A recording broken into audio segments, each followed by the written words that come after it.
علی محمد الامین اعوذ باللہ من الشیطان الرجیم بسم اللہ الرحمن الرحیم۔ خواتین و حضرات، ہم سورہ ہجر کی آیت 59-60 سے سورہ کا مطالعہ کر رہے ہیں۔ اس سورہ میں بھی قرآن مجید کی دوسری صورتوں کی طرح تاریخی استدلال پیش کیا گیا ہے۔ یہ تاریخی استدلال زیادہ تر ان قوموں کے حالات سے ہوتا ہے جن کی طرف اللہ کے پیغمبر بھیجے گئے اور پھر ان کے جرائم کی پاداش میں ان کو اسی دنیا میں سزا دی گئی۔ قوم لوط کا واقعہ زیر بحث ہے۔ ہم یہاں تک پہنچ گئے تھے کہ فرشتے سیدنا ابراہیم کے پاس آئے، ان کو انہوں نے آ کر بشارت دی، لیکن وہ مطمئن نہیں ہوئے۔ انہیں خیال ہوا کہ یہ بشارت تو اگرچہ اللہ کی بڑی عنایت ہے، لیکن اس کام کے لیے یہ فرشتے نہیں بھیجے گئے ہوں گے، یہ چیز تو ضمنی ہو سکتی ہے، ان کو کوئی اور بڑی مہم درپیش ہے۔ چنانچہ انہوں نے اپنا یہ اندیشہ فرشتوں کے سامنے رکھ دیا، جس کے جواب میں انہوں نے بتا دیا کہ ہم ایک مجرم قوم کی طرف بھیجے گئے ہیں اور ہمیں یہ بتا دیا گیا ہے کہ اب اس قوم کا پیمانہ عمر لبریز ہوا، یہ اب اللہ کی دینونت کے ظہور کا نشانہ بنے گی۔ صرف لوط کے لوگ یا لوط سے تعلق رکھنے والے، لوط کی بات ماننے والے لوگ اس سے مستثنیٰ ہیں، اور ان کا وہ تعلق استثناء کا باعث بن جا رہا ہے جو ایمان اور عمل صالح کا تعلق ہے۔ ان کے بارے میں ہمارا فیصلہ یہ ہے کہ انہیں ہم لازماً بچا لیں گے، لیکن اس کی بیوی بھی اس گرفت سے نہیں بچ سکے گی۔ چنانچہ فرمایا تھا کہ اِلَّمْرَأَتُهُ قَدَّرْنَا إِنَّهَا لَمِنَ الْغَابِرِينَ، اس کی بیوی کے سوا ہم نے ٹھہرا لیا ہے کہ وہ انہی میں ہوگی جو پیچھے رہ جائیں گے۔ اس پر میں نے حاشیہ لکھا ہے، یعنی اگرچہ پیغمبر کی بیوی ہے لیکن خدا کا قانون بے لاگ ہے۔ اللہ تعالیٰ کی دینونت یا جزا و سزا کا جو ظہور دنیا میں ہوتا ہے وہ ایک آئینہ ہے جس میں آخرت کی جزا و سزا کو دیکھا جا سکتا ہے۔ چنانچہ رسول اللہ صلی اللہ علیہ وسلم کی قوم کے لیے جب اس دینونت کا اعلان کیا گیا تو سورہ توبہ کو دیکھیے، یہ صاف معلوم ہوتا ہے کہ اس سورہ میں ہم قیامت کی ایک تصویر دیکھ سکتے ہیں۔ اللہ تعالیٰ کے فیصلے کس طرح صادر ہوں گے، کن کے لیے وہ سزا ہے جس میں کسی معافی کا امکان نہیں، کن کے لیے تخفیف ہے، کن کے لیے رعایت ہے، اور کون ہے کہ جن کے معاملے میں عفو درگزر ہوگا۔ یہ سب باتیں اس سورہ سے بالکل نمایاں ہو جاتی ہیں۔ تو یہاں بھی یہ بتایا گیا ہے کہ یہ خیال نہ کرو کہ کسی پیغمبر کے ساتھ تمہارا تعلق یا اس کا رشتہ دار ہونا یا اس کے خاندان میں سے ہونا یہ بچانے کا ذریعہ بن جائے گا۔ اللہ کا قانون ان سب معاملات میں بالکل بے لاگ ہے۔ جب اس کی دینونت کا ظہور ہوگا تو جس کے ساتھ جو ہونا ہے وہ اسی معیار پر ہوگا جو سب کے لیے مقرر کر دیا گیا ہے، اور اگر کسی کو کوئی رعایت ملنی ہے تو وہ بھی اسی معیار پر ملے گی۔ چنانچہ فرشتوں نے بتا دیا کہ اس کی بیوی کے بارے میں یہی فیصلہ ہے کہ وہ پیچھے رہ جائے گی اور اسی انجام کو پہنچے گی جو اس کی قوم کے لیے مقدر ہے۔ یعنی اگرچہ پیغمبر کی بیوی ہے لیکن خدا کا قانون بے لاگ ہے، وہ اسے بھی نہیں چھوڑے گا۔ آیت میں اس کے لیے لفظ قدر نہ آیا ہے، ٹھہرا لیا، مقرر کر دیا۔ لفظ قدرہ جس طرح اندازہ کرنے کے معنی میں آتا ہے، اسی طرح اس مفہوم کے لیے بھی آ جاتا ہے۔ استاذ امام لکھتے ہیں، لفظ قدرنا کے صحیح مفہوم کو پیش نظر رکھیے تو اس سے یہ اشارہ بھی نکلتا ہے کہ پیغمبروں اور نیکوں سے قرابت رکھنے کے باوجود اگر کوئی شخص خواہ مرد ہو یا عورت بدی کی راہ اختیار کرے تو وہ خدا کے غضب کا دوسروں کے مقابل میں زیادہ سزاوار ٹھہرتا ہے۔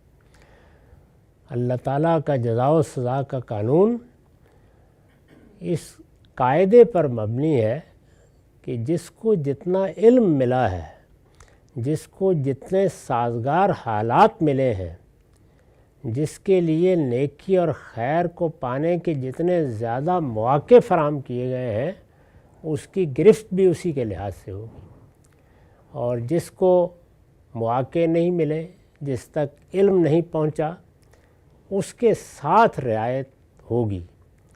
لیکن اس نے اگر کوئی خیر کیا ہے اور اس کا کوئی نتیجہ نکل رہا ہے تو وہ نتیجہ بھی اسی علم اور اسی خیر کے مطابق نکلے گا۔ تو یہاں اسی حقیقت کو انہا لمن الغابرین کہہ کر واضح کر دیا ہے کہ وہ انہی میں سے ہوگی جن کے لیے عذاب کا فیصلہ سنا دیا گیا ہے۔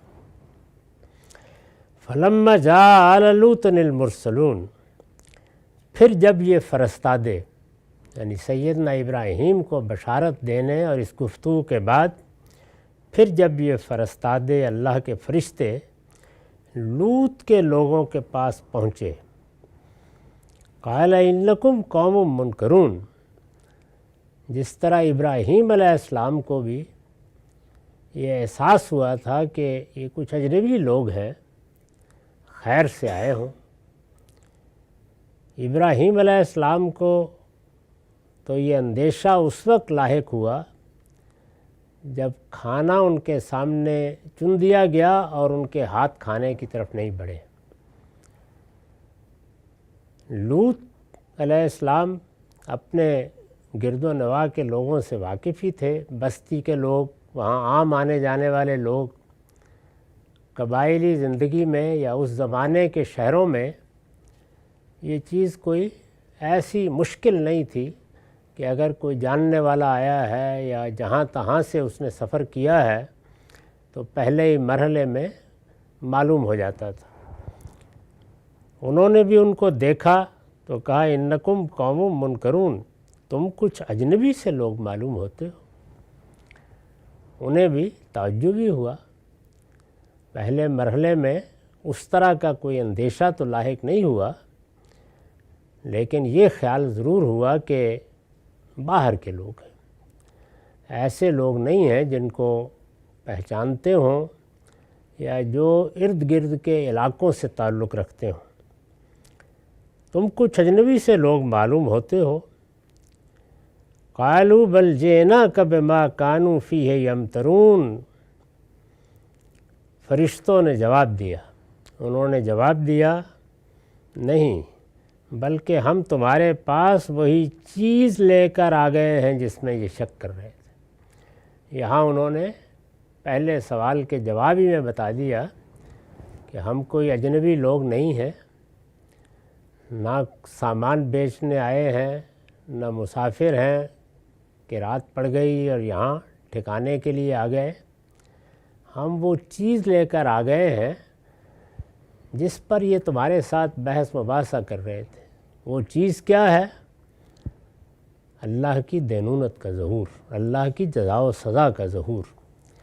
اللہ کے پیغمبر اس کی منادی کر رہے ہوتے ہیں، وہ اپنی قوم کو بتاتے ہیں کہ ہمارے آنے کے بعد، ہماری بعثت کے بعد تمہارے لیے پروردگار کی عدالت زمین پر لگ گئی ہے۔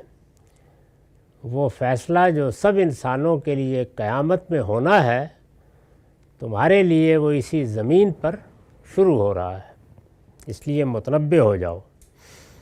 لیکن قوم کے لوگ اس کے جواب میں بار بار یہی کہتے ہیں کہ یہ بات ہماری سمجھ میں نہیں آ رہی، ہمارا خیال ہے کہ تمہیں کوئی خط لاحق ہو گیا ہے یا تم پر کوئی جادو چل گیا ہے، یہ معلوم نہیں کیسی بہکی باتیں کرنے لگ گئے ہو۔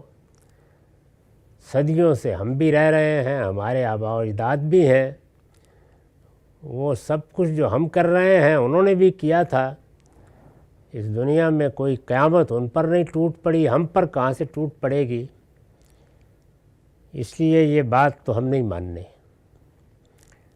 تو انہوں نے کہا کہ جس چیز میں یہ شک کر رہے تھے، جس کے بارے میں بحث کر رہے تھے، جس کو تسلیم کرنے کے لیے تیار نہیں تھے، ہم وہی لے کر آ گئے۔ وہ خدا کا فیصلہ جو پیغمبروں کی بعثت کے بعد ہوتا ہے، ہم اس کے ساتھ آئے ہیں۔ بما کانوا فیہ یمترون، جس میں یہ شک کر رہے تھے۔ وَأَتَيْنَاكَ بِالْحَقِّ وَإِنَّا لَصَادِقُونَ، ہم تمہارے پاس ایک قطعی حکم لے کر آئے ہیں اور ہم بالکل سچے۔ تمہیں کوئی تردد نہیں ہونا چاہیے، ہم اجنبی لوگ نہیں، کسی دوسرے قبیلے سے نہیں آئے، راہ چلتے مسافر نہیں ہیں، اللہ کی طرف سے آئے ہیں، اس کی دینونت اور اس کی جزا و سزا کا فیصلہ لے کر آئے ہیں، اور یہ فیصلہ ایک قطعی حکم ہے، یعنی یہ اب صادر ہو چکا ہے، اس فیصلے کو اب کوئی چیز ٹال نہیں سکتی۔ یہ ہم جانتے ہیں کہ ابراہیم علیہ السلام کو جیسے ہی فرشتوں نے یہ فیصلہ بتایا تھا، تو قرآن مجید نے دوسری جگہ وضاحت کی ہے، وہ فوراً اللہ تعالیٰ کے ساتھ مجادلہ کرنے لگ گئے۔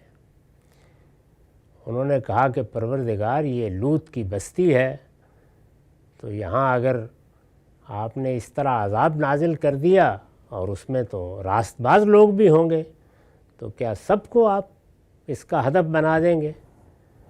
اس میں انہوں نے اپنی طرف سے یہ خیال کر کے کہ کچھ نہ کچھ تو ہوگا، 50 راست بازوں سے بات شروع کی۔ بائبل میں دیکھیے تو وہ مکالمہ یا وہ مجادلہ نقل ہوا ہے، بڑا ہی دل نواز ہے۔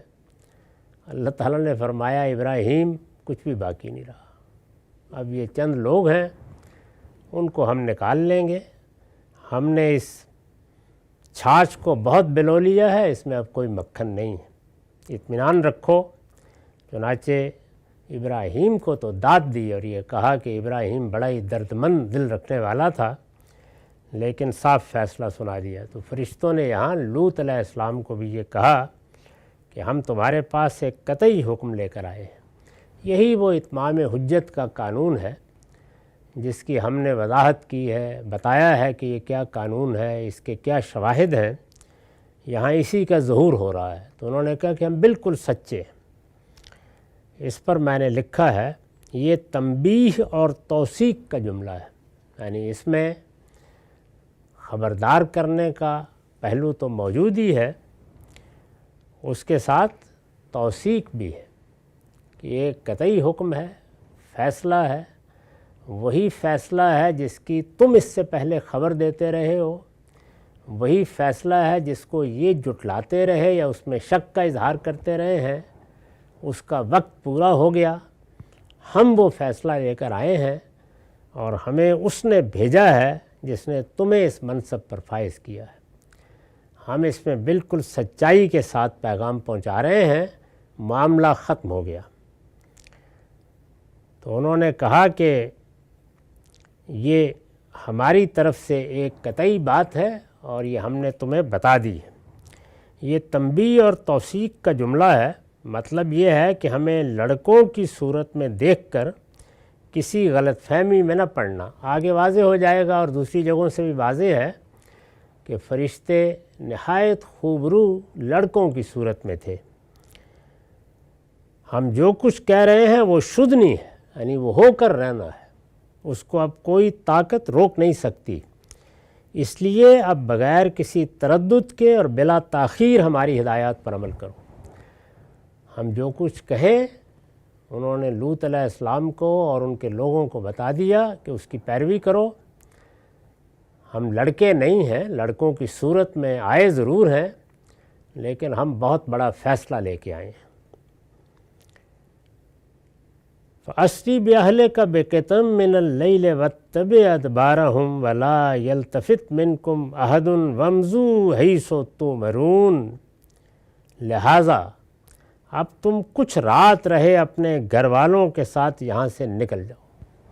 یہ معلوم ہوتا ہے کہ شام کے قریب یہ لوگ آئے اور آ کر انہوں نے کہا کہ ذرا رات ہو جائے تو کچھ رات رہے، یعنی صبح سے پہلے پہلے تم لوگ اس بستی کو چھوڑ دو گے۔ یہی طریقہ ہے، پیغمبر جب تک بستی کے اندر موجود ہوتا ہے یہ فیصلہ نہیں صادر ہوتا۔ اس کو قرآن مجید نے بطور اصول بیان کر دیا ہے اور یہ کہا ہے کہ ان لوگوں پر اس وقت تک عذاب نہیں آ سکتا وَأَنْتَ فِيهِمْ، جب تک آپ ان کے اندر موجود ہیں۔ پیغمبر اور پیغمبر کے ساتھی اسی طریقے سے پہلے نکال لیے جاتے ہیں۔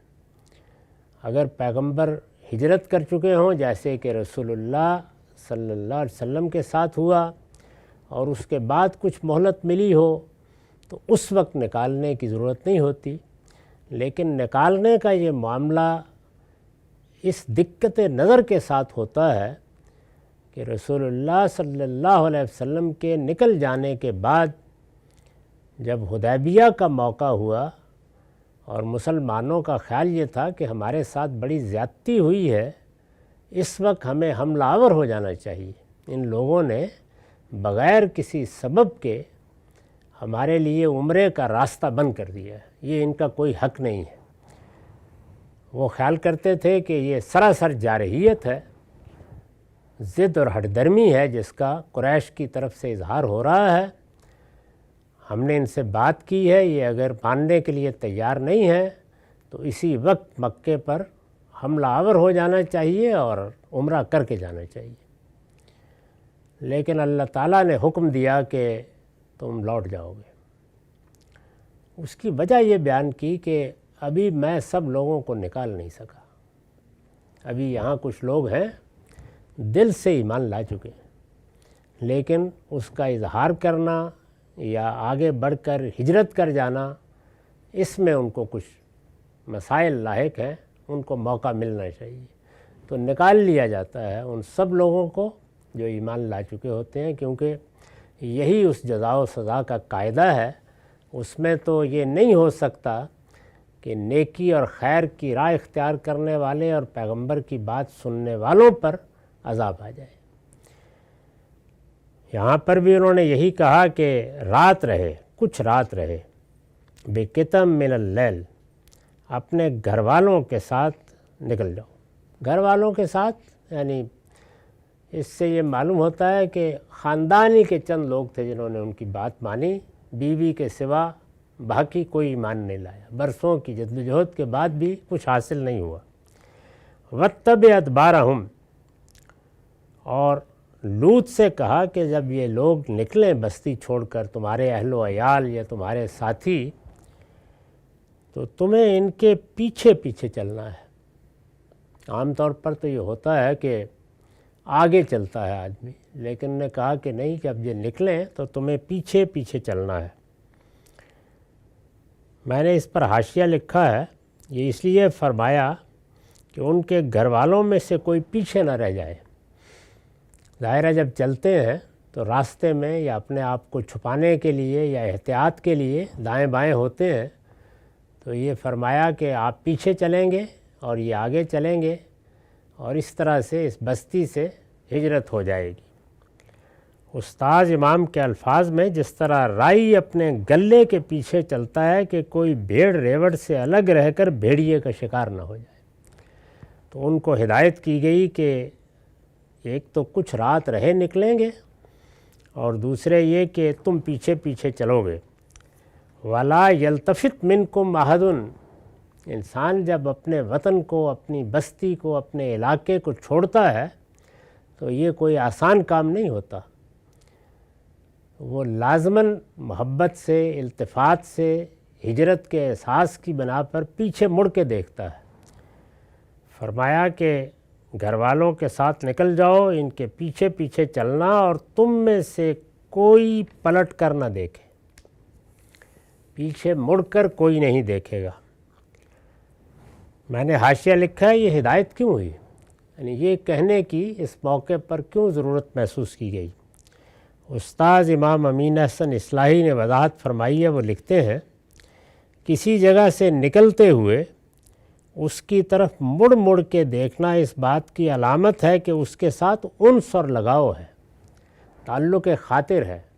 یہ دیکھا ہوگا کہ جب لوگ اپنے اعزاء سے رخصت ہوتے ہیں تو اس وقت بھی پیچھے مڑ مڑ کے دیکھتے رہتے ہیں۔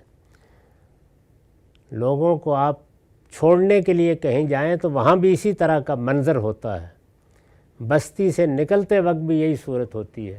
تو یہ تعلق کا، محبت کا اظہار ہے۔ یہ علامتیں انسان وجود میں لایا ہے، جیسے ملتے وقت مصافحہ کرتے ہیں، گلے لگاتے ہیں، اور بعض علامتیں ہیں جن کا اظہار کرتے ہیں۔ تو یہ بھی گویا ایک طرح کی محبت، انس اور لگاؤ کے اظہار کی علامت ہے۔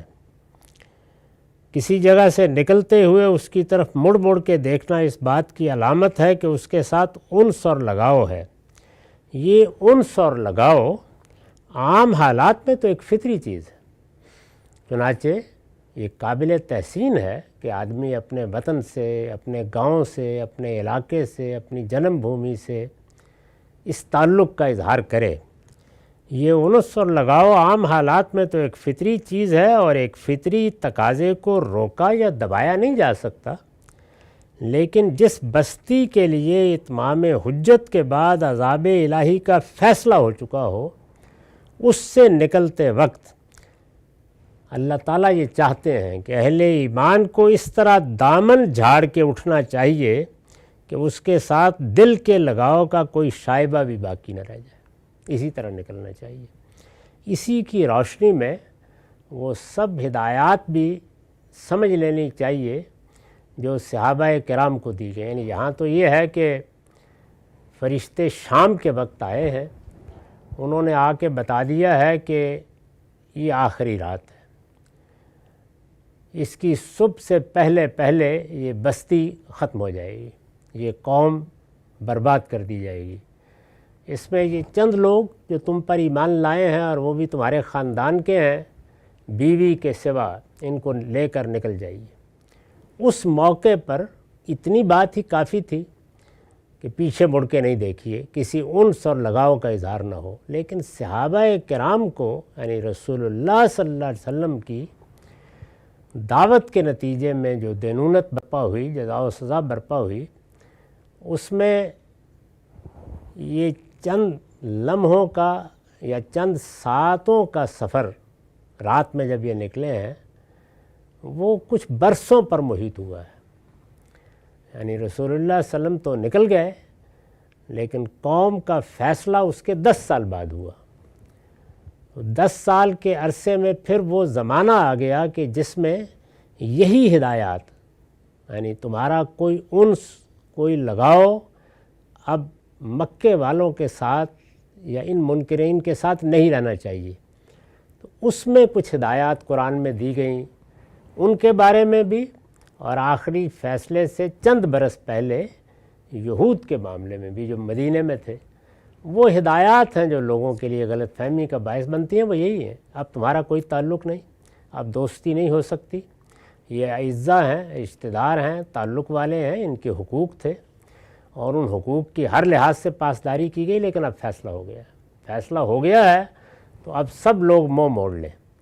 تو یہ یہود کے بارے میں، مشرکین کے بارے میں تمام تعلقات توڑ لیے جائیں، یہاں تک کہ یہ ہدایت بھی کی گئی ہے سورہ ممتحنہ میں، جیسے آگے آئے گا، کہ اگر وہ عورتیں جو تمہارے نکاح میں ہیں وہ اب فیصلہ کر چکی ہیں کہ وہ مسلمان نہیں ہیں، تو ان کا بھی تبادلہ کر لیا جائے۔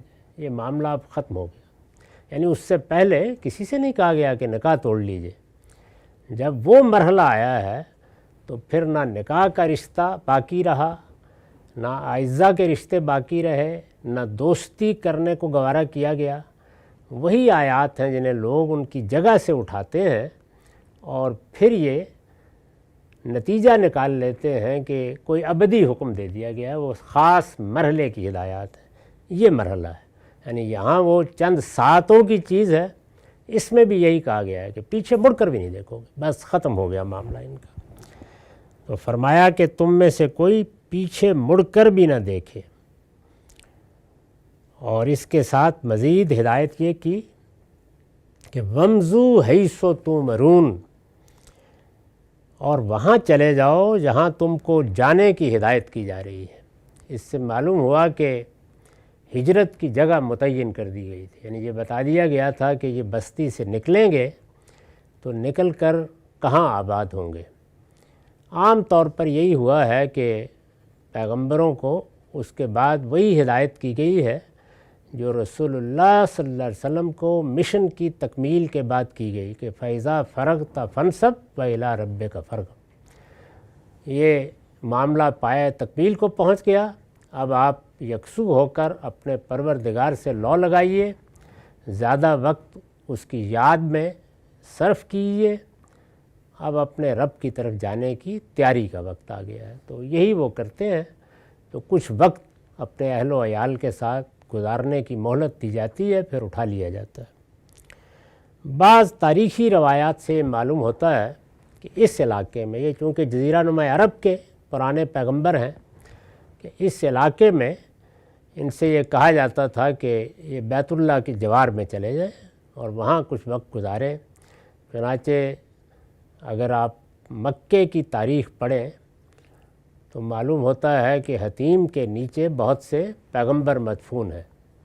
تو یہ تاریخی روایات ہیں، اس میں یہی بتایا گیا ہے کہ سیدنا ہود بھی یہاں مدفون ہیں، صالح بھی، اور اسی طرح بعض دوسرے پیغمبروں کے بارے میں۔ تاہم قرآن مجید نے یہ نہیں بیان کیا کہ کہاں جانے کا کہا، صرف اتنی بات بیان کی گئی ہے کہ وَامْضُوا حَیْثُ تُؤْمَرُونَ، جہاں جانے کا حکم دیا گیا ہے وہاں چلے جاؤ۔ وَقَضَيْنَا إِلَيْهِ ذَلِكَ الْأَمْرَ أَنَّ دَابِرَ هَؤُلَاءِ مَقْطُوعٌ مُصْبِحِينَ، اور فرمایا کہ ہم نے اس کو اپنا یہ فیصلہ پہنچا دیا، یعنی لوط کو 2 اور 2 4 کی طرح بتا دیا گیا کہ آپ کا مشن پایہ تکمیل کو پہنچ گیا، آپ نے اپنی ذمہ داری ادا کر دی، اب اپنا سامان اٹھائیے، ایمان والوں کو ساتھ لے کر نکل جائیے، پیچھے مڑ کر بھی نہیں دیکھیے، جس جگہ حکم دیا گیا ہے وہاں جا کے ڈیرے ڈال دیجیے، ہم نے اپنا فیصلہ پہنچا دیا ہے۔ اب یہ صادر ہونا ہے، بتایا کب صادر ہوگا، یہ گفتگو شام کے وقت ہو رہی ہے، تو کہا کہ یہ ہم نے فیصلہ پہنچا دیا۔ اس کے لیے جو لفظ استعمال ہوا ہے وہ قضینا کا لفظ ہے، اس پر میں نے لکھا ہے، اصل میں لفظ قضینا آیا ہے اور اس کے ساتھ الا کا صلہ ہے۔ یہ اس بات پر دلالت کر رہا ہے کہ یہاں اب لغنا یا اس کے ہم معنی کسی لفظ کا مفہوم مقدر ہے۔ یہ عربی زبان کا اسلوب ہے کہ اس میں بعض اوقات ایک فعل اور ایک دوسرے فعل کا صلہ، جس کو پریپوزیشن کہتے ہیں آپ، وہ لے کے ایک ترکیب بنا دی جاتی ہے۔ اس میں فائدہ یہ ہوتا ہے کہ یہ فعل اور وہ فعل بغیر لفظی طریقے پہ بیان کرنے کے دونوں ایک جگہ جمع ہو جاتے ہیں معنی اور مفہوم کے اعتبار سے، تو اس کے ترجمے میں پھر اس کو واضح کرنا چاہیے۔ تو مطلب یہ ہوگا کہ قضینا کا مطلب ہے فیصلہ کر دیا، جب اس میں اب لغنا کا مفہوم متضمن ہے اور الا کا صلہ یا اس کی پریپوزیشن بتا رہی ہے، تو اب یہ ترجمہ ہوگا کہ ہم نے اس کو اپنا یہ فیصلہ پہنچا دیا، یعنی اس کا ابلاغ کر دیا۔ اور کیا فیصلہ تھا؟ ان دابر ہؤلاء مقطوع مصبحین، کہ تم لوگوں کو تو بتا دیا ہے کہ نجات ہوگی، کسی کو کانٹا بھی نہیں چبھے گا، تم سب نکلو گے اور وہاں جاؤ گے جہاں تمہیں جانا ہے، لیکن صبح ہوتے ہی ان لوگوں کی جڑ کاٹ دی جائے گی، ان کا معاملہ ختم ہوا۔ یہ وہی الفاظ ہیں جو قریش کے بارے میں سورہ کوثر میں ہے کہ ان شانئک هو الابتر، اطمینان رکھو، یہ بیت اللہ اور اس کی تولیت تو تمہیں مل جائے گی، کوثر بیت اللہ ہی کو کہا ہے، اور تمہاری قوم کے یہ دشمن یہ ابتر ہو کر رہ جائیں گے، ان کی جڑ کٹ جائے گی، ان میں سے کچھ بھی باقی نہیں رہے گا سوائے اس کے کہ ایمان لے آئے۔ کہ صبح ہوتے ہی ان لوگوں کی جڑ کاٹ دی جائے گی، تو گویا طے ہو گیا کہ مغرب کے بعد اگر یا عشاء سے پہلے یہ بات بتائی جا رہی ہے تو سامان باندھ کے کچھ رات رہے یہ لوگ نکلیں گے، اور صبح ابھی نہیں ہوگی کہ یہ معاملہ ختم ہو جائے گا، ان لوگوں کی جڑ کاٹ دی جائے گی۔ اس پر گویا اس سرگزشت کا ایک حصہ پایہ تکمیل کو پہنچا ہے۔ اب قرآن نے اپنے طریقے کے مطابق انجام پہلے بیان کر دیا ہے، اس لیے کہ انذار کی سورہ ہے، اور پھر وہ پورا واقعہ بعد میں بیان کیا ہے۔ اب ہمارا وقت ختم ہو گیا، اس کا اگلی نشست میں مطالعہ کریں گے۔ اقول قولی ھذا واستغفر اللہ لی ولکم ولسائر المسلمین۔